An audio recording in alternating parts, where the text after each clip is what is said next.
And I've got 416 units instead of 679 units. And I've got 416 units instead of 679 units. Okay, Gail, lots of numbers in there, but the principle of what you're saying is worrying, and I wonder how many other people it's affected. Gail in Tableview, let's try and get hold of somebody from Eskom and just see whether or not we can get to the bottom of this, because if there's a technical fault at an Eskom machine, and you go in, you think you're buying electricity at a certain rate because that first bit does come in cheaper at 65 cents per kilowatt hour, and then you come back home and realize that you spent a lot more. That can't be right. Let's see if we can get a response on that.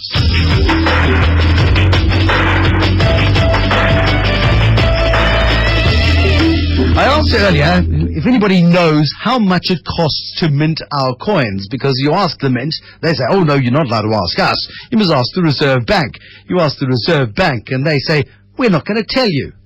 That's not very helpful. Alan Demby from the Gold Coin Exchange, he's executive chair of Gold Coin Exchange. Do you know how much it costs, Alan Demby, to make a 50-cent piece, a 1 rand coin, a 2 rand coin? No. Oh, that's helpful. Thanks very much for phoning. But Bruce, basically, just to give you a bit of a history, from 1923 to 1950, which was the start of South African coinage, the silver coins had 80% silver content. From 1951 to 64, the silver coins, that is, had a 50% silver content. From 1965 to 1989, the 50-cent coins were now made of nickel. And from 1990 to 2001, they were made of bronze-plated steel. So basically, as the price of the metal has appreciated over time, less and less of the metal has gone into them. Basically, no mint is going to make a 1 cent coin with 5 cents of copper, which is the reason why 1 cent and 2 cent coins no longer exist. It's not actually a South African mint problem or South African problem. It's a worldwide problem. So, as the price of metals has appreciated so dramatically in the last 20 years, so they are finding alternative metals. I was illustrating the points, and the reason why I just threw it out there, because it cost the U.S. Treasury 2.5 cents to make a 1 cent coin. Exactly. And that's got Barack Obama saying, hold on a second, we need to look at this, because Nixon did it in the 70s and reduced the copper content of copper coins down to 2.5% or something. So we've done the same thing here. That's why when you drop a coin nowadays, it goes clunk instead of ping, I suspect. Heads and tails has never been as much fun. Alan Demby, just run me through those numbers again. 1923 to what year? What were the percentages? Okay, so from 1923 to 1950, the South African silver coins had silver content. Yeah. From 1951 to 1964, the silver coins had a 50% silver content. From 1965 to 1989, the coins now, silver coins, that is 5 cent, 10 cent, 20 cent, 50 cent coins, were made of nickel. But we've also seen the price of nickel has also sort of shot up in the last 10 years or so. And, of course, from 1990 to 2001, bronze-plated steel has come into play. So the truth is that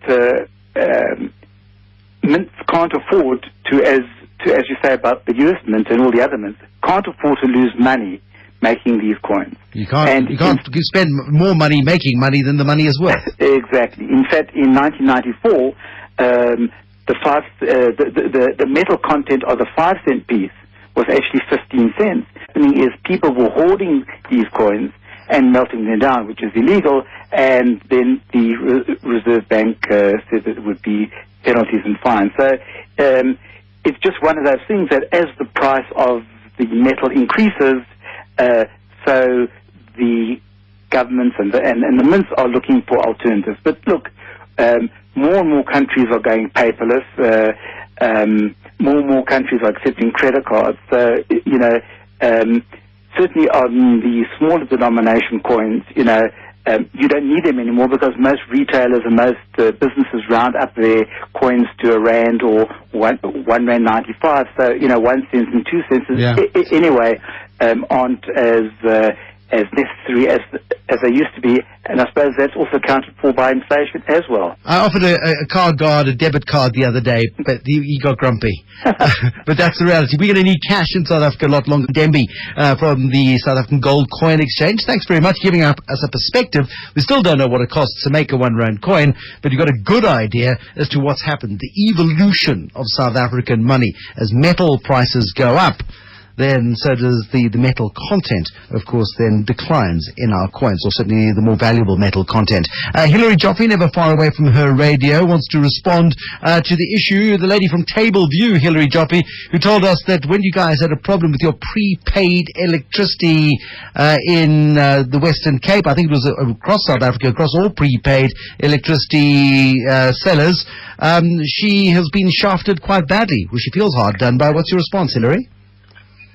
First of all, Bruce, if I could just apologize to Gail and any other all our other customers who were inconvenienced by the issues which we had on our online vending system a while ago. Second of all,